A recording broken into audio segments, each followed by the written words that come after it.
Hello and welcome to Learning with Fish. I'm Fish and we're going to be learning about some of the basics of Minecraft. The purpose of these tutorials are to explain the details and mechanics of some of the modifications that we're going to be getting on with on the server. However, today we're going to be on a completely new world and we're going to be learning about really the basics. If this is your first time playing Minecraft, this is a tutorial to start with. If you've been playing it for more than 3 or 4 hours and you've got a handle on the basics, you can probably skip this, although you might get a couple of interesting tips, and you'll certainly get a few bits of information about the world. The modifications that we're going to be looking at over the course of the series of tutorials include Redstone Power 2, Industrial Craft 2, Railcraft and Buildcraft. I might also add a couple more in as a way for light relief. We may even decide to add them onto the server. Some modifications will allow us some interaction between the mods more, but we will see.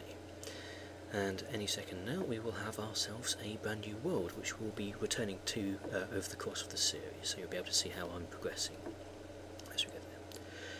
Okay, now as this loads in, it looks like we're in a swamp biome. Swamp biome being one of the more resource rich ones in terms of wildlife, but nothing else. Right, let's get us some wood. Wood is the basic mining block of Eve, and from this we can build our way up. It's also a pretty useful fuel, as we can convert it into charcoal, and it burns off itself in furnaces, although not as good as coal or charcoal. What we're going to do is finish blocking this. Let's finish knocking this tree down. We'll do a little step up there. Grab ourselves a little bit of dirt, plonk it down and jump up, and we should be able to reach the last one up there. And right, okay, never mind, let's move on. Okay, so the crafting area here, we open this area by pushing E, which we say inventory there. We've got an area to put armour, an area for storing some blocks, and a crafting area. Now by shift and right clicking, I'm going to convert all that wood into wooden planks. Very useful there. Basically crafting is a matter of making different shapes in here, so we're going to make some sticks from these planks, and we're going to need some of these sticks to make handles for various User in tools. your channel, user entered your channel. Thank you very much, whoever that was. Never mind. We're also making a crafting table, 4 blocks of wood there. Crafting table allows us to create a whole range of new items. Right, let's find ourselves a nice hidey hole where we can start building a safe place. Sheep. Sheep are going to be useful.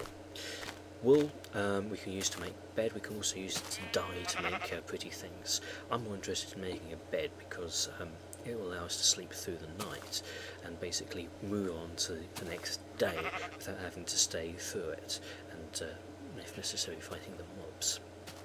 What I'm doing here is making some tools here.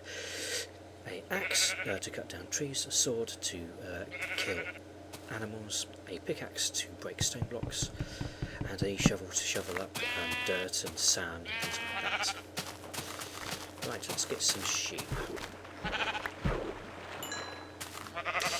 Okay, so you can see at the bottom there, the green thing has gone on a bit further. There you go, it gets a bit further. That's the experience bar. We can use the experience to... seem to be missing a sheep.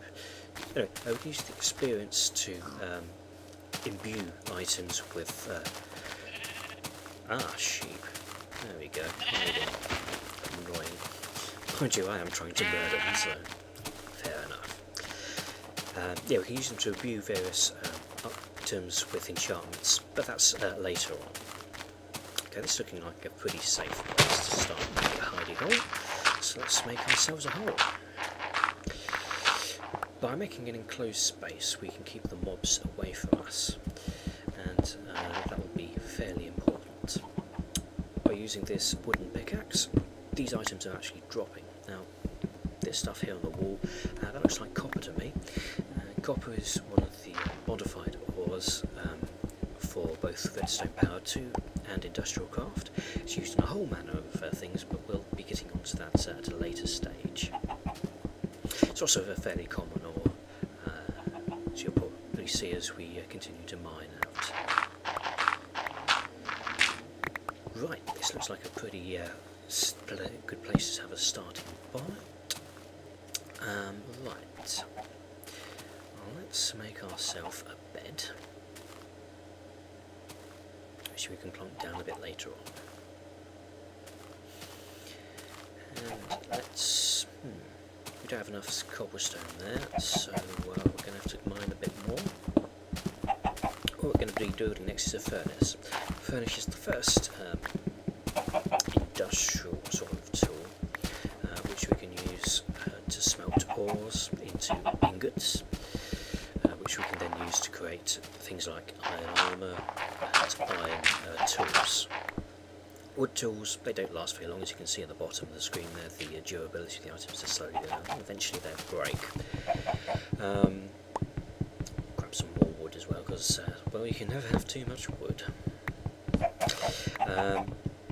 Let's have a quick talk about the mobs. So we've got creepers, probably the iconic Minecraft mob, which basically run around silently and then explode. Right, we've got enough cobblestone to make a furnace, so let's get on with that, and we'll talk about some creepers in a minute and other mobs. So, furnace. And we're going to load up the bottom of the furnace with some wood, and we're going to put on the top there some raw wood. This is going to convert into charcoal. Charcoal is important. It allows you to smelt more items per piece of charcoal, which means you don't have to keep on coming back to the location so often. And we're going to need a fair bit more wood, I think, to make a fair bit of charcoal. And a few other items. Okay, so mobs again. You've got skeletons. They're the ranged mob. They shoot arrows at a distance. Zombies, which are the melee ones, that come up to you and try and hug you, or maybe just eat your brains. And we've got Endermen. Endermen are frankly a bit on the scary side. If you look at them, they get angry and try to kill you. Oh, and they can teleport whilst they do that, so yeah. Right, let's make ourselves a stone pickaxe. Stone pickaxe, second tier. It works slightly quicker at breaking things. It can break some new things and make the item drop. And it also lasts a bit longer. Oh, iron. That's the next stage up, so we can make an iron pickaxe in a minute after smelting everything down. You can also use the iron to create a whole range of useful things. One of the items that we're going to be talking about next episode is called a maciator. Maciator grinds up ore into ore dust, and the ore dust we can cook into ingots. Now, the reason why you'd want to go through this extra loop to get yourself a iron ingot is the fact that for every single unit of ore you get 2 units of dust, and every single unit of dust creates an iron ingot, whereas if you were to smelt it directly you'd only get the 1 unit, so it basically doubles your money. Right, let's create ourselves a door. As you can see, a lot of the shapes are fairly self-explanatory, so just sort of make the shape that we want. Doesn't always work, but there we go. We've got a door here. We're going to need some steps as well. So let's make some steps out of the cobblestone we got here. Again, sort of step shape there. We get ourselves 4 stairs. We're just going to plonk one of them down here, and there we go. And we don't have to jump to get out of the house. What we're going to do is we're going to create a pressure plate, which we're going to need wood, not stone. And a pressure plate is useful for doors. It's very cheap. It's also useful for various water circuitry, because as you can see, it closes when I walk on it. Okay, that's because this door is the wrong way round. What I'm trying to do though is to get the door so that when you walk in, it automatically closes behind you, like this. Very useful, so you don't accidentally forget to close the door behind you until zombies, creepers, mobs, and various other nasties into the safe place accidentally, because you're too lazy to close the door behind you, or just in a mad panic fleeing from something.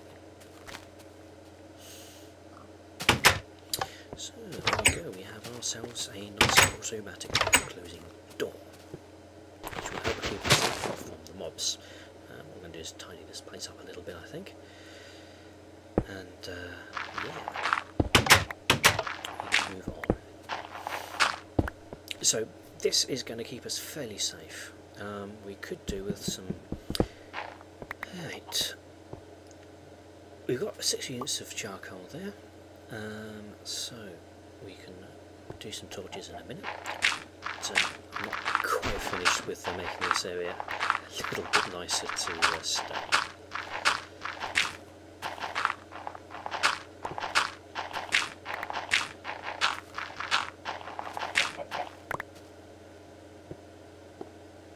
Right, let's make some more similar torches. To do that, we're going to need charcoal, and we're going to need some sticks. There we go, we have 4 torches. Torches, oddly enough, make light, and light's important because it keeps zombies and other mobs from spawning, because they tend to spawn in dark areas.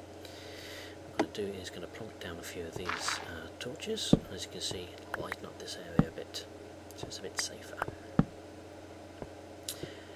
Torches, they don't turn out.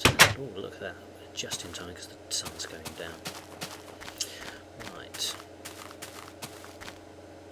Well, I think what we'll do is we'll also make ourselves a little marker, because tomorrow we're going to go out adventuring and gathering some various other resources around. For example, food. We've got a full bar of food there, but eventually that's going to start depleting, and when that does deplete, we're going to start starving to death. Also, when we've got a full level of food, our health will regenerate, which it won't when it even goes down by 1. Food, basically, there are various crops you can create. There's also a number of animals which you can kill, and then either eat meat raw or use the furnace to cook it. Cooking it makes it a little bit safer to eat. Some of them ones, particularly chicken, will actually poison you. Okay, I think this is high enough. We're just going to light this post up, which will give us a nice little reference point to aim for if we are out and about and we get a bit lost, and we'll be able to find our hidey hole again. Of course, the problem with the hole is actually getting down from one of these things without getting too much damage. As you can see, I've taken a couple of hearts damage there, but there we go, it's starting to slowly regenerate because I've got a full bar of food. That's probably not going to last much longer though, because we have been working all day now.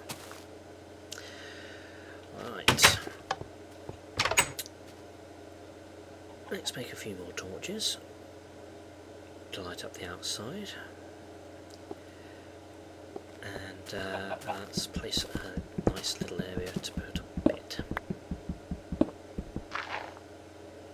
As you can see, the right tool for the job is important. Shovels are better than pickaxes at shoveling up dirt. That's important because the durability of various things is slowly running down. In fact, this shovel is going to explode in a minute. Now, before the mobs get out, let's grab some glass so we can put some glass panelling in. And, oh, well, I did say it was going to break any moment. There we go. I'll just use our hands instead. As you can see, it's a bit slower with things like sand as opposed to using the shovel. Ah, right. User Mobs. disconnected These are from your channel. skeletons. As you can see, they're trying to kill me with arrows. Fortunately, they're not too smart. But as you can see, I am taking damage because I'm now one little block of timber. Oh, zombie as well.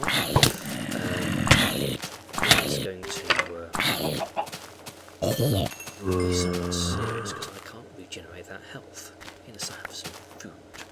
The question is, do I have anything that will make me eat? No, I don't. I've got an egg there, but I can't do anything with that for now. No matter. Let's start making ourselves some iron ingots from this. We'll be needing that to create some of the tools in the next tutorial.